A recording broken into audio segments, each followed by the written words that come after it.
Good morning student. बच्चों, हम आपको ज्योग्राफी का 4th चैप्टर क्लाइमेट पढ़ा रहे थे, जिसमें हम बता रहे थे आपको फैक्टर्स अफेक्टिंग इंडियाज़ क्लाइमेट, जिसमें हमने आपको 4 पॉइंट क्लियर कर दिए थे। तो हमारा जो 5वां पॉइंट है, देखेंगे आप इसे।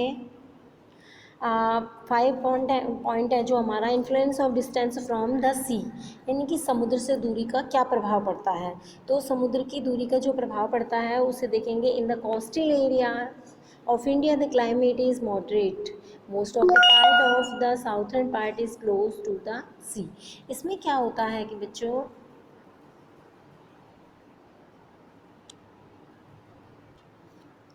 समुद्र से दूरी का प्रभाव भारत के तटीय हिस्सों में सम जलवायु पाई जाती है और दक्षिण भारत में अधिकांश क्षेत्र समुद्र के पास है, इसलिए यहाँ गर्मी में कम गर्मी और शीत ऋतु में कम ठंड पड़ती है। अब हम अगला जो पॉइंट बताने जा रहे हैं आपको, ये है हमारा influence of the surface of the land. इसका मतलब ये है कि the surface of the land also had great influence on the Indian climate. The Western Ghats and Assam are on the slope in front of the mountains. इसमें क्या है कि जो भारतीय जलवायु और धरातल का भी बहुत अधिक प्रभाव पड़ता है। ये पर्वतों के सम्मुख ढाल होने के कारण पश्चिमी घाट असम में अधिक वर्षा होती है। और क्या होता है कि भारत का जो धरातल है, यहाँ के तापक्रम, वायु तथा वर्षा के नियंत्रण में महत्वपूर्ण भूमिका निभाता है। हम आपको अगला पॉइंट अपना क्लियर कर रहे हैं, साइक्लोन। इसमें क्या है कि the cyclone is an important factor influencing the Indian climate. इसमें क्या है कि जो भारत की जलवायु में चक्रवात भी प्रभावी कारक होता है। देखो, जैसे शीतकाल में क्या होता है कि पंजाब, उत्तर प्रदेश में इन्हीं चक्रवातों द्वारा वर्षा होती है। हमारा अगला पॉइंट है जेट स्ट्रीम। ये जेट स्ट्रीम क्या होता है बच्चों? जेट स्ट्रीम ना एक ऊपर तेज गति से उच्चतली धारा, वायु धारा बहती है, जिसे जेट प्रवाह कहा जाता है। 25 डिग्री उत्तरी अक्षांश के ऊपर बहती है। जेट प्रवाह जो भारतीय मौसम तंत्र पर कई प्रकार से प्रभाव डालते हैं। ये मानसून विस्फोट हेतु भी यही जेट पवनें उत्तरदायी होती हैं, जिन्हें पश्चिमी जेट धारा भी कहते हैं। अब हम अगला पॉइंट आपको बता रहे हैं, El Nino effect. El Nino effect क्या है बच्चों? El Nino is a seasonal phenomenon that affects the whole world। इसमें क्या है कि एल नीनो पूरे विश्व को प्रभावित करने वाली एक मौसमी घटना है और भारत की मानसूनी जलवायु भी इसी घटना से प्रभावित होती है। और इसी घटना से पूर्वी प्रशांत महासागर के पेरू तट पर गर्म धारा प्रकट होती है, जिससे भारत में न्यून वर्षा या अकाल की स्थिति जो है उत्पन्न हो जाती है। हाँ, तो बच्चों हमारा अगला टॉपिक है the Indian monsoon. The Indian climate is greatly affected by the monsoon winds. The effect of the monsoon is experienced in the tropical area roughly between 20 degree north and 20 degree south। तो क्या है कि बच्चों, जो भारतीय जलवायु है ना, इसमें मानसूनी पवनों से बहुत अधिक प्रभावित है। मानसून का प्रभाव उष्णकटिबंधीय क्षेत्रों में लगभग 20 डिग्री उत्तर और 20 डिग्री दक्षिण के मध्य रहता है। और मानसून शब्द की उत्पत्ति तो हम आपको अच्छे से समझा चुके हैं कि मानसून क्या है कि जो इसका अर्थ है, एक वर्ष के अंतर्गत वायु की दिशा में ऋतु के अनुसार परिवर्तन होता है। और मानसून की प्रक्रिया को समझने के लिए कुछ मेन पॉइंट दिए हुए हैं। इन मेन पॉइंटों को हम थोड़ा ध्यान देंगे कि जो मानसून है, इसकी प्रक्रिया को समझने के लिए कौन से तथ्य महत्वपूर्ण होते हैं। नंबर 1 है the process of heating and cooling. ये क्या है कि स्थल एवं जल के गर्म एवं ठंडा होने की प्रक्रिया के कारण भारत के स्थलीय भाग पर निम्न दाब का क्षेत्र उत्पन्न होता है, वहीं इसके आसपास के समुद्रों के ऊपर उच्च दाब का क्षेत्र बनता है। In the summer season, the plateau of Tibet is extremely hot, which creates is strong। और आगे क्या होता है कि बच्चों, जो ये ग्रीष्म ऋतु में तिब्बत का पठार अत्यधिक गर्म हो जाता है, जिसके फलस्वरूप पठार के ऊपरी भाग में समुद्री तल से 9 किलोमीटर की ऊंचाई पर तीव्र ऊर्ध्वाधर वायु धाराओं का निर्माण होता है। और क्या होता है कि ग्रीष्म काल में हिमालय के उत्तरी हिस्से में पश्चिमी जेट धाराओं का प्रभाव होता है। और क्या है कि मेडागास्कर जो है हिंद महासागर में अवस्थित है। इसके पूर्व में लगभग 20 डिग्री दक्षिण अक्षांश के ऊपर उच्च दाब का क्षेत्र होता है। यह भारतीय मानसून को प्रभावित करते हैं। ये सब पॉइंट ऐसे हैं कि जो भारतीय मानसून को प्रभावित करते हैं। इनमें देखिए कि ये event conducted with the southern oscillations El Nino and southern isolation. तो ये सब जो बातें हैं ये सब इन्हें इफेक्ट करती हैं।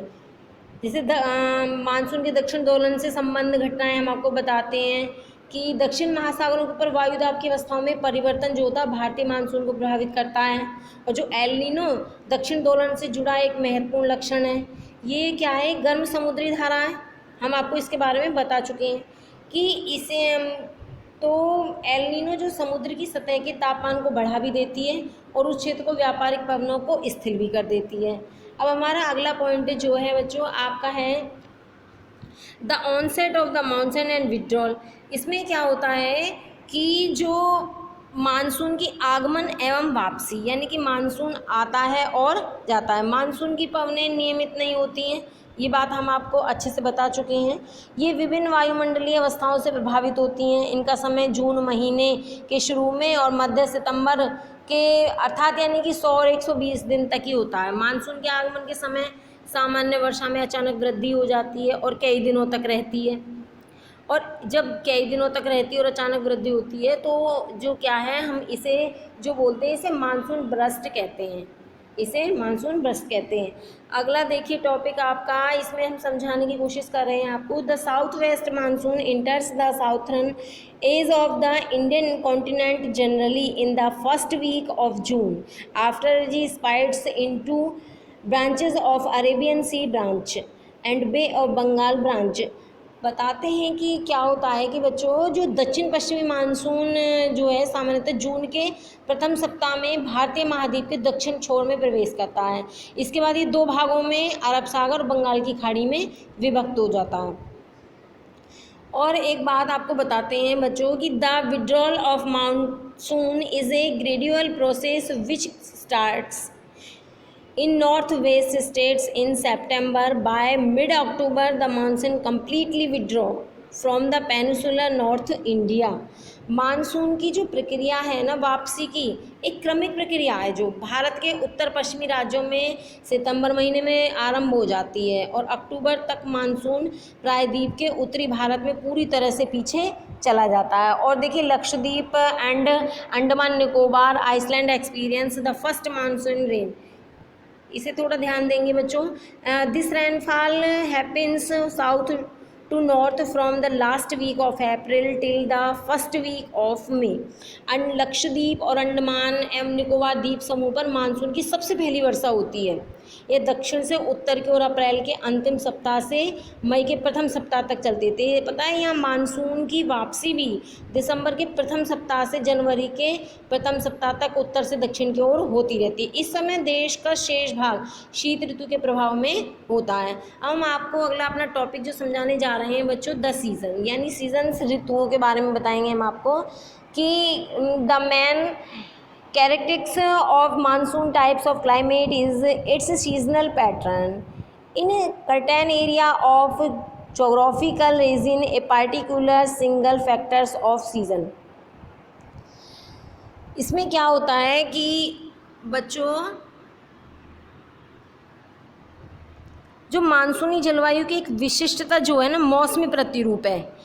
किसी स्थान के भौगोलिक प्रदेश में मौसम के तत्व जैसे कि तापमान है, वर्षा है और आपकी आर्द्रता है, वायुमंडलीय दाब में किसी एक तत्व की प्रधानता जो होती है वो कई महीनों तक रहती है।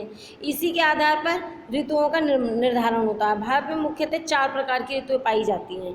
कौन कौन सी पाई जाती हैं, हम देखिए जो 4 ऋतुएं मोस्ट पाई जाती हैं वो हैं, एक तो विंटर सीज़न। विंटर सीज़न में क्या होता है कि in the north India the winter season commence mid-November and remains till mid-January। In the northern India, December and January are the coldest months. Temperature decreases south north in India. The average temperature of Chennai at the eastern coast hovers between 24 degree and 25 degree centigrade, while the temperature in the North Indian remains between 10 degree and 15 degree। इसमें क्या होता है कि जो winter season में शीत ऋतु का समय जो है आपका मध्य नवंबर से जनवरी तक रहता है। तो भारत के उत्तरी भाग में दिसंबर जनवरी सर्वाधिक सर्दियों वाले माने जाते हैं। तो ये तापमान बढ़ने पर घटता चला जाता है दक्षिण की ओर में। तो पूर्वी तट पर स्थित चेन्नई का औसत तापमान 24 से 25 सेंटीग्रेड के मध्य होता है और उत्तरी मैदान का औसत तापमान जो 10 से 15 के मध्य होता है। तो क्या होता है, जो तमिलनाडु के तट पर जो वर्षा का कारण यही व्यापारिक पवनें होती हैं जिसकी दिशा समुद्र से स्थल की ओर होती है। आगे हम आपको एक पॉइंट और बता रहे हैं बच्चों, थोड़ा ध्यान देंगे। In the northern part of the country a weak high pressure area is created in it influenced by the orography moderate winds blow in the Ganga valley from west and north west directions. इसमें क्या होता है कि देश के उत्तरी हिस्से में कमजोर उच्च दाब का क्षेत्र बन जाता है। इससे हल्की पवनें उच्चावत से प्रभावित होकर पश्चिम तथा उत्तर पश्चिम से गंगा घाटी में बहती हैं। तो ये क्या होता है कि बच्चों जब ये गंगा घाटी में बहती हैं तो जो भूमध्य सागर एवं पश्चिम एशिया के ऊपर कम दाब वाली प्रणाली जो ये होती है चक्रवाती विक्षोभ शीत ऋतु में उत्तरी मैदान का एक विशेष लक्षण है। ये कम दाब वाली प्रणाली है जो भूमध्य सागर एवं पश्चिम एशिया के ऊपर उत्पन्न होती है।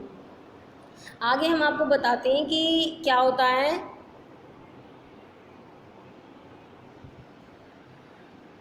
इस वर्षा को स्थानीय जिसके कारण मैदानी भागों में शीतकाल में वर्षा और पर्वतीय हिमपात होता है। तो इस वर्षा को जो शीतकाल में जो वर्षा होती है इसे महावट कहते हैं। यह जो आपकी ये वाली जो वर्षा है ये रबी की फसल के लिए महत्वपूर्ण होती है बहुत ज़्यादा। रबी की फसल प्रायद्वीपीय भागों में शीत ऋतु स्पष्ट नहीं होती है। समुद्र पवनों के प्रभाव के कारण शीत ऋतु में भी यहाँ तापमान जो है प्रभाव के कारण यहाँ तापांतर न के बराबर ही परिवर्तित होता है। अब हम आपको बताते हैं समर सीज़न के बारे में, समर यानी कि ग्रीष्मकाल के बारे में, कि ग्रीष्मकाल में कौन कौन सी इफेक्टेड होते हैं। देखिए ग्रीष्म ऋतु summer season due to the apparent northward movement of the sun the global heat belt shifts northwards in India summer season occurs between March and मई।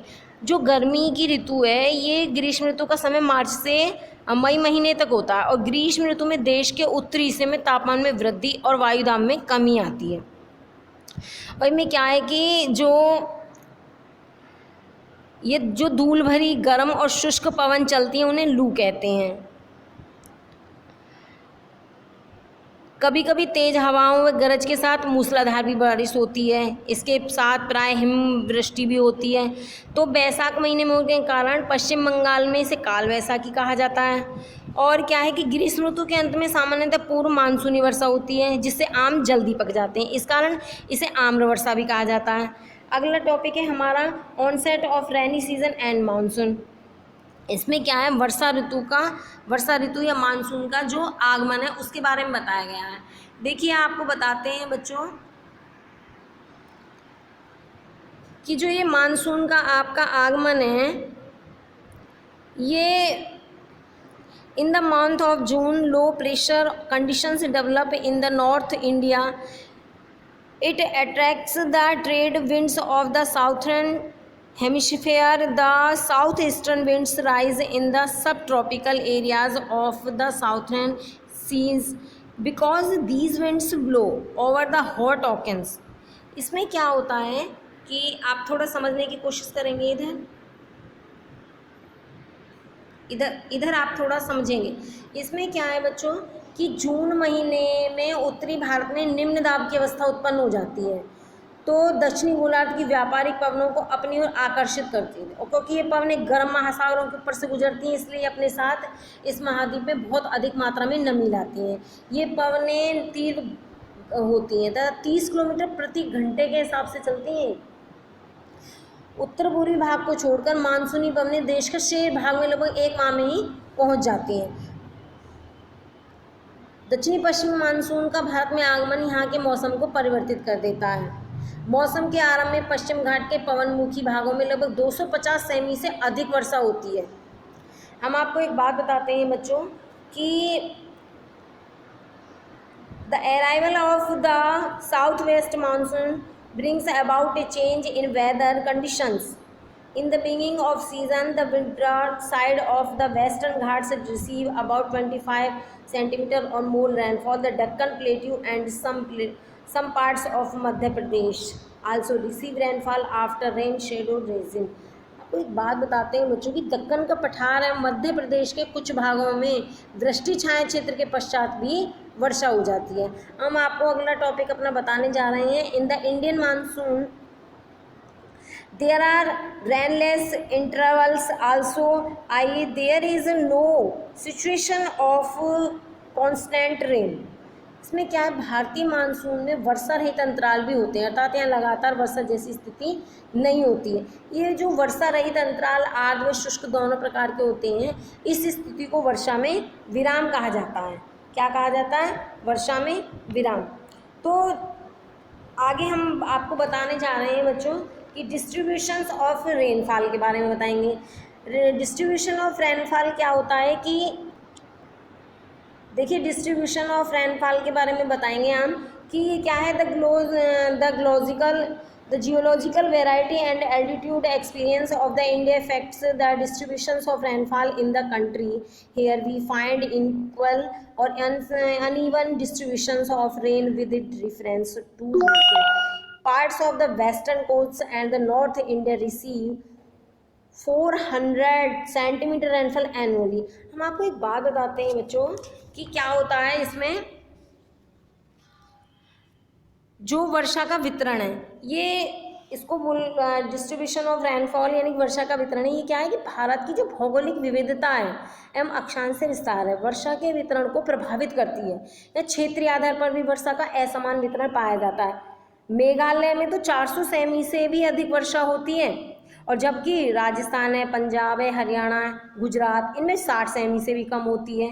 और दक्कन पठार के आंतरिक भाग जो होते हैं, सहारदी के पूर्व में और भी कम वर्षा होती है। हिमपात जो होता है हिमालयी क्षेत्रों तक ही सीमित होता है। अगला हम आपको बताना चाहते हैं कि बच्चों कहीं कहीं पे तो वर्षा का वितरण बहुत ही असमान पाया जाता है। कहीं पर इतनी अधिक मात्रा में होती है कि पूर्वी क्षेत्रों में बहुत अधिक वर्षा होती है, और जबकि इन इलाकों में बहुत ही कम वर्षा होती है। कहीं अधिक होती है 400 सेमी से भी अधिक, और कहीं 10 सेमी से भी कम होती है। हम आपको अगला जो अपना टॉपिक बताने वाले हैं बच्चों, ये आप ध्यान देंगे। हमारा अगला टॉपिक है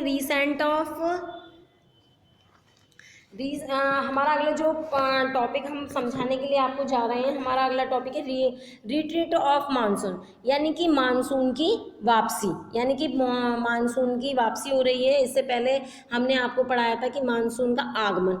अब आपको बताते हैं कि मानसून की वापसी किस प्रकार से हो रही है और कैसे हो रही है। देखिए, during of October November due to the solar shifting southward, the monsoon through or the low pressure through over the northern plains weaken, and this is replaced by high pressure system. So in the beginning of October the monsoon winds retreat from the northern plains। देखो क्या होता है कि अक्टूबर नवंबर के महीने में सूर्य की गति दक्षिण में होने के कारण उत्तरी मैदान में मानसून गर्त या निम्न दाब जो होता है वो स्थिर हो जाता है, कमज़ोर होने लगता है, और इसका जो स्थान है उच्च वायुदाब प्रणाली ले लेती है। तो अक्टूबर महीने के शुरू की पवनें उत्तरी मैदानी भागों से हट जाती हैं, और इसी प्रकार अक्टूबर नवंबर का महीना गर्म वर्षा ऋतु से शीत ऋतु में परिवर्तन का समय होता है। और मानसून वापसी से आसमान जो है आगे स्वच्छ और तापमान में भी वृद्धि होती है। आगे धीरे धीरे इसे क्वार की उमस भी कहा जाता है, उच्च दाब और ताप के कारण। तो इसमें आपने महसूस भी करा होगा कि जो आपका सितंबर अक्टूबर का महीना आता है, सितंबर अक्टूबर, इसमें गर्मी बहुत होती है, उमस के दिन होते हैं। और नवंबर महीने के शुरू में ही उत्तर पश्चिम भारत के ऊपर निम्न दाब वाली अवस्था बंगाल की खाड़ी में स्थानांतरित हो जाती है। तो आगे हम बताते हैं, In the beginning of November, the low pressure conditions of northwest India is transferred over to the Bay of Bengal। नवंबर महीने के शुरू में उत्तर पश्चिम जो भारत के ऊपर निम्न दाब वाली अवस्था बंगाल की खाड़ी में स्थानांतरित हो जाती है। एक बात हम आपको बताते हैं बच्चों, these cyclones normally cross the eastern coast of India which cause widely spread heavy rains। These tropical cyclones are often destructive। Very often the cyclone hit the dynastically populated delta region of Godavari, Krishna and the Kaveri and cause heavy damage to life and property. एक बात हम आपको बच्चों बताते हैं कि क्या होता है जब स्थानांतरण चक्रवाती जो निम्न दाब से संबंधित होता है अंडमान सागर के ऊपर उत्पन्न होता है, और ये जो चक्रवात होते हैं सामान्यतः भारत के पूर्वी तट को पार कर देते हैं, जिसके कारण क्या होता है कि बहुत अधिक वर्षा होती है। और जो ये उष्णकटिबंधीय चक्रवात होते हैं ना, ये काफ़ी विनाशकारी होते हैं। गोदावरी है, आपकी कृष्णा है, कावेरी है, इन नदियों के सघन जनसंख्या वाले जो डेल्टा प्रदेश होते हैं इनमें तो आते ही रहते हैं ये। इसके कारण क्या है कि बहुत अधिक मात्रा में जनधन की हानि होती है। और बच्चों हम आपको बताते हैं कि most of the rainfall at the Coromandel coast is caused by these very cyclones and depression. तो डिप्रेशंस देखिए, हम आपको एक बात बताते हैं बच्चों कि जो पश्चिमी बंगाल और बांग्लादेश के तटीय क्षेत्रों में पहुंच जाते हैं, कोरोमंडल तट पर ना अधिकतर वर्षा इन्हीं चक्रवातों तथा अवदाबों के कारण होती है। हम आपको एक बात बता रहे हैं बच्चों, हमारा एक्स्ट्रा शॉर्ट्स में देखेंगे थोड़ा सा, देखिए the village Moshanam is situated in the east of the Khasi district of the northeast state Meghalaya in India, situated 65 km from Shillong. This village received the highest rainfall in the world. आपको हम एक बात बताते हैं बच्चों कि जो मौसिनराम गांव है वो मेघालय के पूर्वी खासी हिल्स के ज़िले में बसा एक गांव है। तो शिलोंग से 65 किलोमीटर की दूरी पर स्थित ये है गांव जो विश्व में सर्वाधिक वर्षा करता है। हाँ, तो बच्चों हम आपको बता रहे थे कि ये देखेंगे, थोड़ा सा ध्यान देंगे इसे। देखिए प्लेस मुंबई, चेन्नई, दिल्ली, श्रीनगर, अमृतसर, शिमला। मुंबई में चेन्नई से भी अधिक वर्षा होती है। आपकी जो वर्षा होती है इसमें सबसे अधिक वर्षा होती है। Flood is a disaster because collection of too much water blocks the roots and bases cause damage to crop. In such a situation a life is disturbed. कि बाढ़ एक विपदा होती है बच्चों, क्योंकि अत्यधिक जल एकत्रित होने के कारण रास्ते रुक जाते हैं, फसलों को बहुत नुकसान होता है। ऐसी स्थिति में जनजीवन जो है कि अस्त व्यस्त हो जाता है। आपको पता है कि वर्षा की तो अति भी, जब वर्षा अधिक मात्रा में होती है तो उसे अतिवृष्टि कहते हैं, और जब कम मात्रा में होती है तो उसे अनावृष्टि यानी सूखे बाढ़ की स्थिति उत्पन्न हो जाती है। बच्चों हमारा अगला टॉपिक है मानसून एज ए यूनिफ्लाइंग बॉन्ड। तो ये क्या है कि बच्चों जो मानसून है वह किस प्रकार भारत को एकता के सूत्र में बांधता है, एकता का किस प्रकार परिचायक है। ये देखिए, the monsoon signifies unity of India and the Indians that totals landscape its fauna and flora, agriculture cycle, human life and even festivals are associated with the monsoon. इसमें क्या है कि बच्चों जो मानसून भारत और भारतीयों के लिए एकता का परिचायक है, संपूर्ण भारतीय, इसके जीव जंतु, वनस्पति, भूदृश्य, कृषि चक्र, मानव जीवन एवं त्योहार भी मानसून से संबंधित हैं। जितने भी त्योहार होते हैं सब मानसून से रिलेटिव होते हैं ये। और बच्चों हम आपको एक बात बताते हैं कि by lending unique intensity to the life and economy both the monsoon provide a unifying factor for India. तो जो भारत का ये जो हमारी अर्थव्यवस्था के साथ साथ मानवीय जीवन को एक अनूठी पहचान भी प्रदान करता है, और इस पहचान प्रदान करने के साथ साथ हमारे देश को एकता के सूत्र में बांधता भी है। तो बच्चों हम आपको बताते हैं कि the Himalaya protects the Indian subcontinent from the chilly winds also because of its high altitudinal situation the north India is always in a high temperature zone. एक बात हम आपको अच्छे बताते हैं बच्चों कि हिमालय जो है हमारा भारतीय उपमहाद्वीप के ठंडी पवनों से हमारी सुरक्षा करता है। इसके कारण क्या है कि उच्च अक्षांश से जो अवस्थिति होने के कारण पर भी उत्तरी भारत लगातार ऊंचा तापमान बना रहता है। इसी प्रकार क्या है कि जो प्रायद्वीपीय पठार है, जहाँ देखिए नीचे देखेंगे हम देखिए आप, the peninsular variation of India play an important role in determining and managing the climatic condition of monsoon. जो भारत की प्रायद्वीपीय विविधता है वह भी मानसूनी जलवायु के निर्धारण और संचालन में महत्वपूर्ण भूमिका निभाती है। बच्चों, हमने आपको अपने क्लाइमेट चैप्टर को बहुत अच्छे से समझाने की कोशिश करी है। मेरा मानना है कि आपको ये सारी वीडियो बहुत अच्छे से पसंद आई होंगी। फर्स्ट पार्ट और सेकंड पार्ट, ये आपका सेकंड पार्ट है। इसे अच्छे से बैठ के समझेंगे और इसे ध्यान से समझने के साथ साथ आपको क्या करना है कि इसमें से कुछ मोस्ट पॉइंट भी आपको याद करने हैं।